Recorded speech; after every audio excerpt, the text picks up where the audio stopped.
We welcome in Adam Silver. Adam, what's going on? How are you?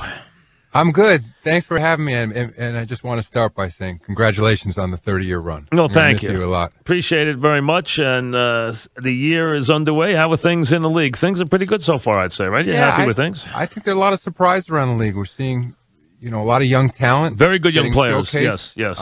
Nice to see what's going on in Philly. Nice to see a competitive Knicks team. Nets obviously had some tough injuries. Cleveland's sort of getting it together now. Golden State, no surprise out there. Tough injury for the Clippers the other night. But no, it's like, I look at it, I have our league pass, and you can look down the list, and often you have nights, 12, 14 games, and I sort of flip around the dial, and there are increasingly more interesting teams in the league. It's not a team that's necessarily going to compete for a championship, but with young and up-and-coming players, there's great stuff happening all around. When I look at the leagues and say, where is the next guy coming from? Where is the next LeBron coming from? Where is the next player coming from? Where's the next big star coming from? When I look now, I see the Greek Freak. I see Kyrie Irving playing brilliantly. I see Ben Simmons playing brilliantly. You have the big men in the West. You got a couple of them, obviously, that we know well. So you're seeing already the emergence of this next wave of guys, and there's plenty of them there. There really are. There's some, and Tatum looks very good. Right. I mean, you're seeing some very, very impressive young players. Porzingis, another one. I was about to say here in New York. Yeah, so there's plenty of them right now. I mean, Ben Simmons is. If you haven't seen him yet, Ben Simmons has got an incredible game. No, in fact, I'm going to Philly tonight. They're playing the Wizards. I hope he's healthy. He twisted his ankle the other day. And his teammate Joel Embiid. Yep. And they have the number one pick in Markelle Fultz, who's not even playing yet. Yeah. So absolutely. Now, a couple things to jump on. Number one, the college needs your help on this one and done thing. They got enough problems right now. Can you give them some help in this area with something they can live in? So I hear them loud and clearly. And, I went to Duke. I've talked to Coach K about it. I've talked to Kevin White, their athletic director, about it. And, they're living off the one-and-done system right now. This is going to be the second year in a row where it's projected that last year they had, in essence, 4 one-and-done kids, and they're probably going to have 4 again this year. But I think they're the first to point out that it's not a way to build the sport of basketball with these guys there for, one season, just really trying to come together for a single tournament. And so we're taking a fresh look at it. It's something that has to be collectively bargained with our union. So I think your listeners understand yes. this. But even if we wanted to we're at 19 minimum age now. If we wanted to go to 20, we can't unilaterally do it. We have to negotiate it. I think people don't realize. They think it's a college thing. It's not. It's up to your union to set the parameters here. Exactly. There are things that college could do. You remember in the old days, freshmen were ineligible. No question. There are ways they can address it, but I think the issue for us is historically we felt that it was in our interest, the league's interest, that these young men spend more time playing college ball. I think what we're increasingly seeing, though, is that the top players aren't as focused on playing college as they were, and even for the year they're there. Again, I mentioned Markelle Fultz. He played for a team in Washington State that didn't make the NCAA tournament. Which is amazing. The year before, Ben Simmons played for LSU. They did not make the NCAA tournament, yet both of them were still the top picks in the league. And that doesn't go unnoticed in the community of agents and players. No question. In that the stakes are so high. A top pick that comes into the league now, well, let's say take a top 5 pick that comes in next year, and if that pick goes on as he is expected to be a top player in the league and get a max contract, and let's say that player makes it in the league for 10 to 12 years, that player is going to make, just in salary, hundreds of millions of dollars. So the stakes are so high now for these players that when they go into college, it's not that they don't want to win, but first and foremost, the people around them are focused on where they're going to be picked in the NBA draft. And it may mean from a development standpoint that, especially now with, our development league was renamed the G League. This year we now have a 26-team G League that is going to be a 30-team, in essence, minor league in the next year or two, that we're in a position to develop players that we weren't historically, where we had to rely almost entirely on the college system. So, I think we all agree we shouldn't leave the status quo in place. And so it's something we're sitting down. We have a committee of owners, actually led by Michael Jordan as the owner of Charlotte. And we're looking at all the data, sort of trying to understand what is the path to success in the league. It's on, how much college basketball are those players playing. In addition, we have a whole nother pool of players to look at. And that's, you mentioned some of them a few minutes ago, the international stars Absolutely. in our league. And, I had Zaza Pachulia from the Golden State Warriors in my office the other day, together with Jordan Bell, a rookie on the Warriors. And I was asking them the question, what do you guys think about 19 or 18? And Jordan Bell, and he came out, I believe, after his junior season. He said, predictably, if you're good enough to play in the league at 18, you should be allowed to come in the league. So I said, Zaza, what do you think? He said, I grew up in Georgia, Soviet Georgia. He said, I, in essence, became a pro when I was 14. I moved to Istanbul, played for the professional club there, was on the junior team, and then was brought up, in essence, to varsity, to their top club at 16. Amazing.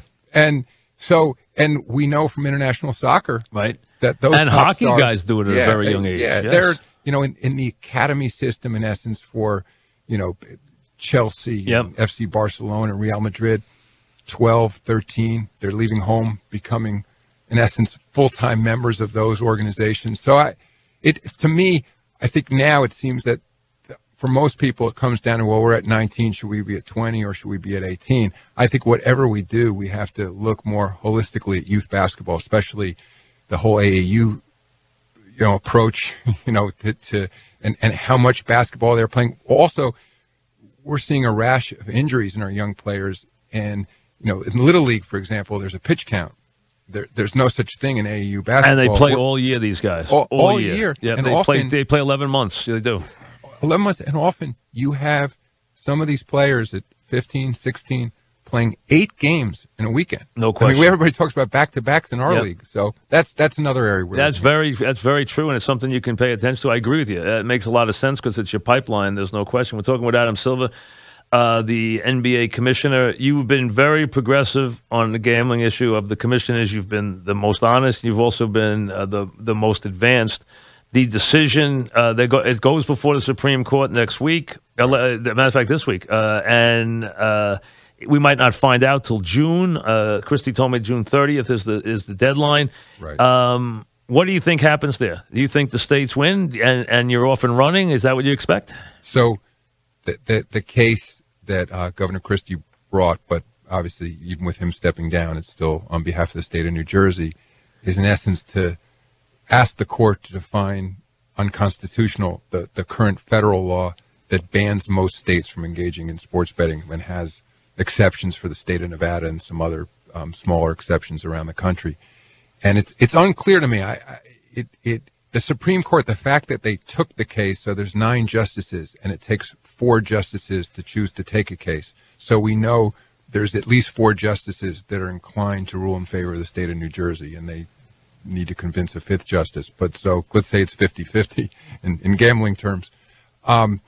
If the state of New Jersey were to win that case, I think we're then looking at a framework that I don't think is ideal, and that is that you have potentially 50 different sets of rules. You don't want that for 50 states. You want a federal system, right? Right, and so it's something I've talked about and written about in the past, and I think where I don't agree with the current federal law, so I'm on the same page as Governor Christie there. It's just that where he's in essence promoting state by state ability to enter into sports betting how they may choose.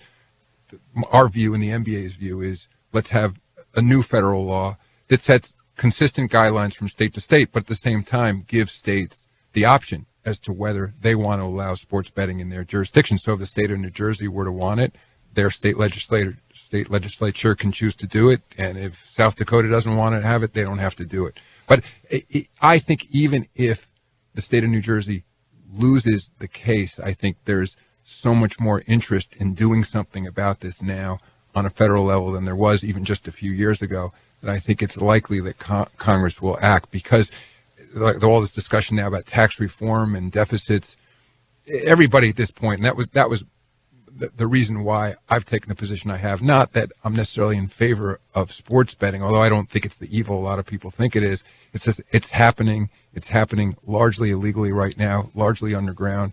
We might as well regulate it. It's in the league's interest for transparency purposes that we understand where the bets are coming from. We understand if there's line movements, we can track it. We can try to understand what's causing those lines to move.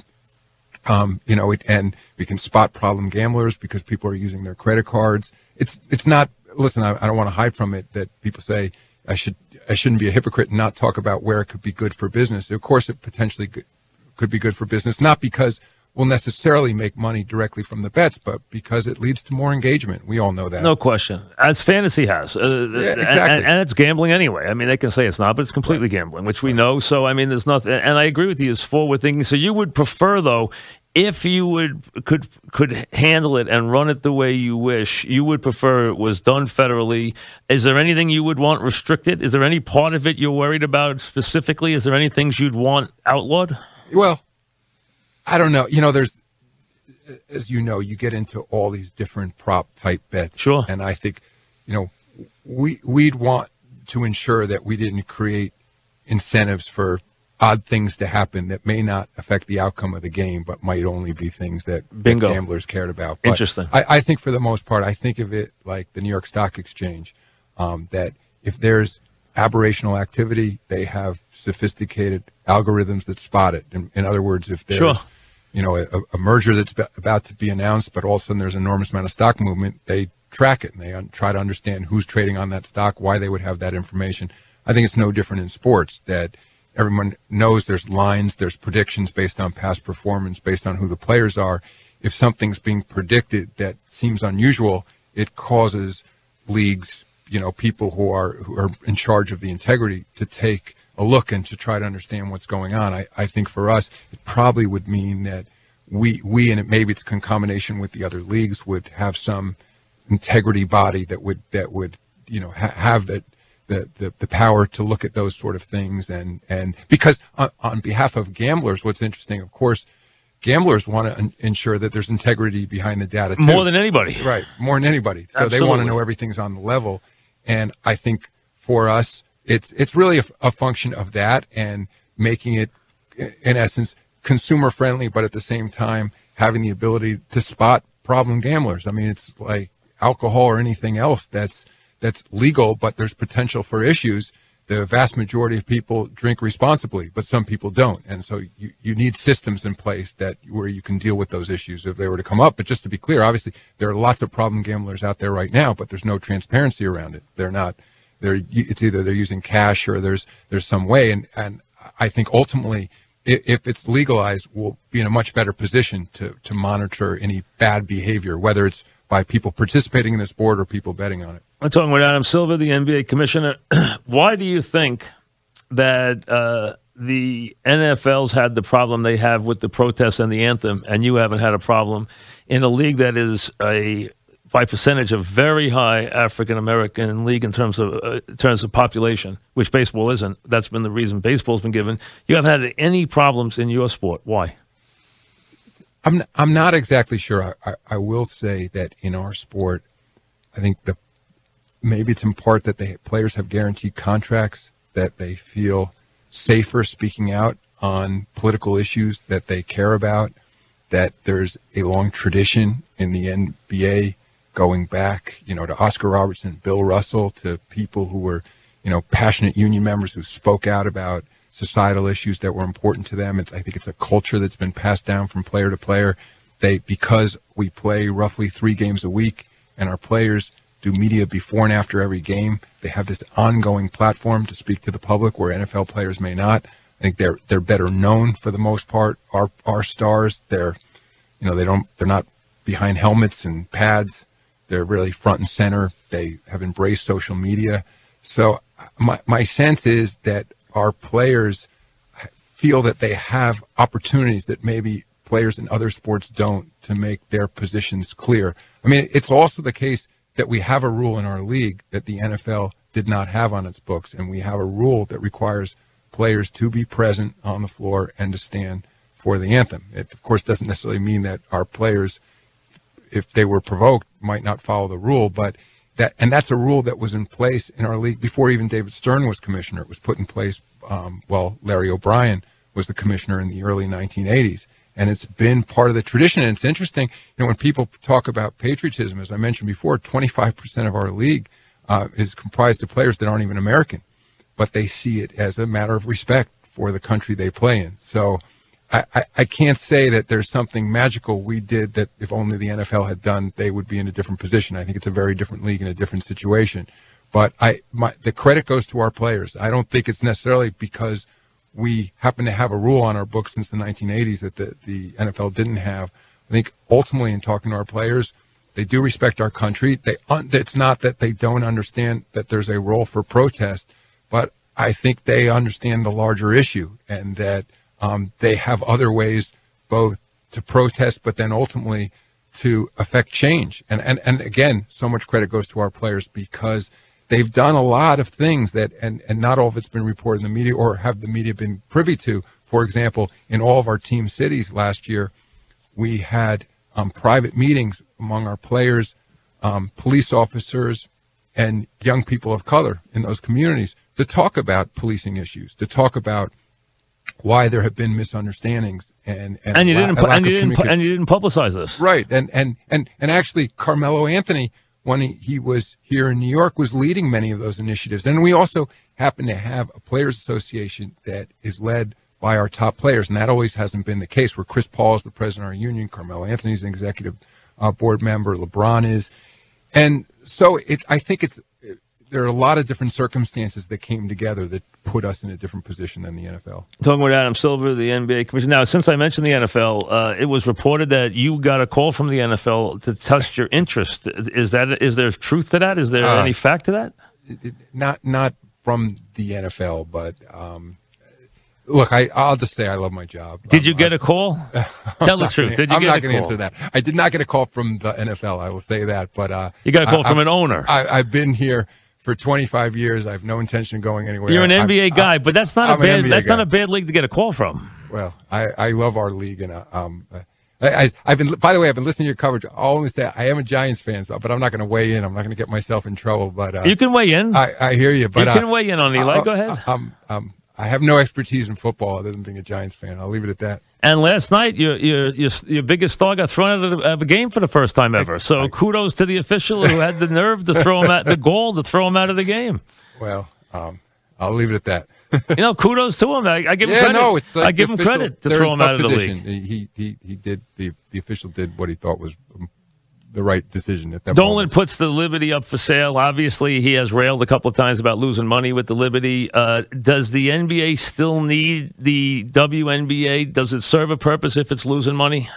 Oh, look, I mean, I think it serves an enormous purpose. I don't think it's about the NBA needs the WNBA. I think society needs the WNBA. I think women's basketball needs Does it have to be sufficient, though? Does it have to be self-sufficient at some point? Yes, over time. It's like any business. It has to be. It can't just be a perpetual subsidy and it's not as much a subsidy from the NBA as a whole. It's more being subsidized by the individual owners in the WNBA. But, and in fact, I had a meeting with a group of the WNBA owners this morning. I mean, nobody's involved in women's basketball who isn't passionate about it. Nobody's coming at it as if it's just a business.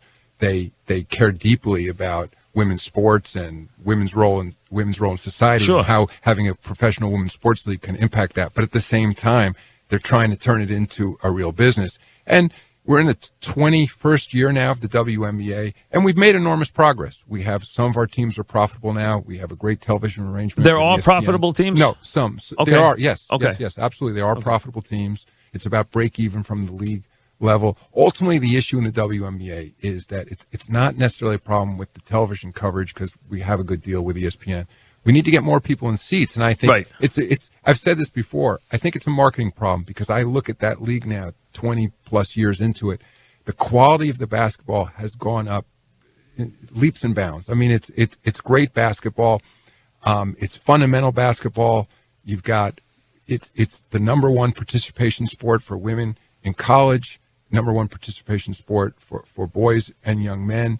So there's definitely interest in it. But I would say, I'll acknowledge it. It lacks a certain cool factor. And I've watched sort of Mike, over our lifetimes, what's happened in women's tennis, for example, right, where now you have many of the women's tennis players. Nobody would suggest that they could go out and compete against the top men's players. Never. Women's tennis in its own right is incredibly popular. Yes. And I still think there's a lot of work to be done. You know, there's like here in the Northeast, you have great programs like, you know, one run by Jeannie Oriema. Sure, UConn's a dynasty. Yes. Yeah. So I have a young daughter. It's important to me that the league survive. Right. And so we're committed to it, but committed to it means turning it into a business, not just running it. Well, listen, I agree there should be a WNBA. I think we all agree with that. But the question is, does it have to at some point be able to carry its own weight? That's the question. It does. I think like any other business, you know, you can ramp up for a number of years, and there's a history in all professional sports where it's taken many of the major leagues decades, frankly, to find their appropriate spot in society and to become profitable businesses. And even when we had our lockout in the NBA, you know, only 7 years ago or so, you know, we lost half a season because we had so many teams that were running unprofitably, and we righted the ship, and, you know, we're in a much better position we are now than we were. But in the case of the WNBA, there's more to be done. I think that we're not tapping in culturally the way we should, because my experience has been when I take people to the Liberty game, even skeptics, they come away thinking this is so much better than I thought it would be. The quality of the games are great. There's a great enthusiasm among the fans, but it's not translating yet. And I get it. There's people out there who are never going to be interested in women's basketball. That's fine. But we only need actually a small slither of the population to be successful. Is there any interest? Is there anybody interested in buying the Liberty? Is that absolutely. There are people interested. Yeah, the process is underway, and several people have stepped forward. Several. Oh, good. I'm glad that's the case. New Yorkers. All right, I'm glad. I think New York's going to be the hardest sell because it's the hardest sell for anything. Breaking through in New York is hard. So you know, if it's hard to break through somewhere, New York's going to be harder to break through, and there's just too much to do here. That's the reason why. And one of the problems is, the NBA, 7 years in business, we play in building approximately 19,000 fans. I'm not sure that for the WNBA at this stage in its development should be playing in NBA buildings. Ideally, I wish there were more smaller sized buildings. Like, for example, that's a very good point, because they're expensive. It plays up at the Mohegan Sun. Right. It's an 8,000 person arena. It's perfect. A perfect size Absolutely. for the WNBA. And part of the issue for Madison Square Garden is the expense. It's probably the most expensive building far. in the world to operate. Far, without question. And it's not only expensive to operate, but when for each WNBA date, it means that you can't put a concert in that night, which is arguably much more profitable than having a women's basketball And probably game. the biggest point of all, they want the dates back more than anything else. Exactly. Right. Yeah, which obviously in an arena of that magnitude, you're right, they need another home. That's a very good point for them. They probably do in their when they get a new owner, they probably need another home. It's probably the best point for them, but it's not going anywhere, the WNBA. To see the New York franchise changing hands does not mean there's anything going to happen to the WNBA, right? Not at all. Okay, good. When you've had some. It surprised me you've had any ownership change at all, because I'm not going to talk about a situation like you had out with the Clippers. That's a different situation. But right. I mean, right now, whenever franchises are sold, I'm surprised because they're so valuable right now in this age of digitalization and where everything is and where it's going.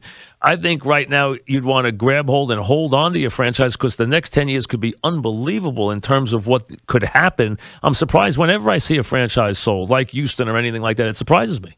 Well, I'll say those sales haven't been dictated by the owner's view of the future financial viability or likelihood of increased value. I mean, take, for example, the Houston Rockets. You had there the owner, Leslie Alexander. He was just at the point of his life in his mid-70s, right. A function of estate planning and sort of the next chapter in sort of his life and planning for his children. It wasn't by any means a sense at all that he didn't want to continue owning the team. And I think that's generally what we've seen over the last, with the exception of the Clippers, over the last 5 years or so in the league, that to the extent teams have been sold, it's been more a function of a individual decision for that owner of where he or she is in their life and the need for planning. And the estate planning issue becomes even more paramount as these teams become more valuable. No question.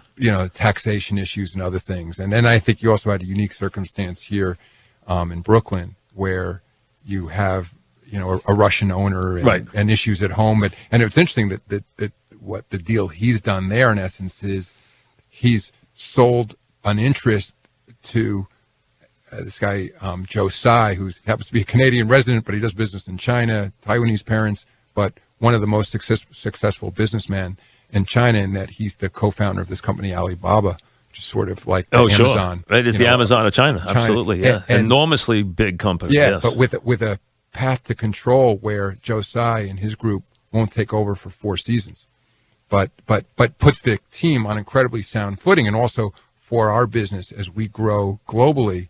As to your point about the value of content, it's a recognition that it's not just, of course, a U.S. property with increasing number of international players, increasing interest around the world. And as media, the ability through digital media, over-the-top streaming, apps, that now people, regardless of time zones, where it used to be if you weren't on in a market in the middle of the night, in prime time, you didn't have access to television. Now, for example, with 12-hour time difference in China, people are watching the NBA when they're commuting to work on their phones or their tablets. Amazing when you think about it. I was wondering, are there any rules? We're talking about Adam Silver, thinking to the future and how much players now want to be, every player now, the new thing, and I think Jordan started it, and you're seeing Jeter and you're hearing other players, Aaron Rodgers, I've heard has interest, or is trying to get interest into the Milwaukee franchise. Right. We know about Tom Brady and his quest. I've had other players tell me my quest is to own. They want to own. Right. We know that. Is it against the rules for an active player? Would it be insane? Or could we reach a point where on a second deal of a LeBron-type player, the player got points in the team? Would it be illegal? It's a great question. It didn't used to be illegal. It's illegal now because of the salary cap system. So where LeBron, there's a cap on what Cleveland can pay him. Okay. We therefore don't allow them to also give him an interest because it has to be part of the way that you weigh it out. There's no way. There's no way to monetize that. So you could arguably, but at least under our system, so it's illegal. It didn't used to before the cap. It was not illegal. Right. It wasn't in the. And old now days. It is. And now it is. Okay. But on the other hand, in terms of foreign players, I mentioned before you have Michael Jordan, of course, being the principal owner of Charlotte Hornets, but now you have recently Grant Hill bought a significant share of the Atlanta Hawks. You have David Robinson has a piece of San Antonio Spurs. A lot of people don't know this, but Shaq owns a piece of Sacramento Kings. Does he really? Yeah, I didn't realize that. And didn't Aaron Rodgers now buy a piece of the Milwaukee franchise? It's rumored. It's rumored. Okay, someone told me it happened. So it's on its way. It's on its way. So we're gonna have you got players in other leagues as active players. Shows you the magnitude of the players' contracts now that they can actually buy in while they're still playing. Well, but isn't that interesting that you have an active NBA player can't buy a piece of an NBA franchise or be paid in essence through equity in a team. You can have active athletes in other sports buying into the NBA, which you're seeing now. But again, and I think even for this league, for the partnership we have with the players, believe me, when we sit down in collective bargaining, and Michael was very involved, it's not as if he sits down across from Chris Paul and LeBron and Carmelo and they say, oh, Michael, now that you're an owner, you're a former player, whatever you want. It's still a very adversarial negotiation, but I think there's a certain respect there and trust that might not otherwise exist. And you have now current players like LeBron, like Chris, and Dwayne Wade, who are openly saying, once I retire, I would love to become an owner in the NBA. They really want to, which is really, it just shows you they want to put their money back in because it's the way for their money to grow enormously, which makes a lot of sense. But it's actually, I think, in the long haul, good for your league. It really is. No question. And because even back to your question about the anthem, at the end of the day, it's a partnership between the league and the players. And, we could pass whatever rules, but if players were going to say we're not going to follow them, we would have a problem. You can't discipline every player in the league at once. And so at the end of the day, you need a large element of good faith and trust. And I think right now, Michelle Roberts is doing a great job running the Players Association as the executive director. And again, we don't agree on a lot of things, and it's a dynamic where it's adversarial in a lot of cases, but I think it's built around trust. And so we may not agree, but we both accept that the person is fairly and accurately representing the interests of their constituents. Well, listen, I appreciate your time today. We covered a lot of stuff. Thanks for a couple of minutes. Good luck this season, and thank you. Yeah, Mike, again, I really mean it, just the fan of me long before I was at the NBA as commissioner. I've been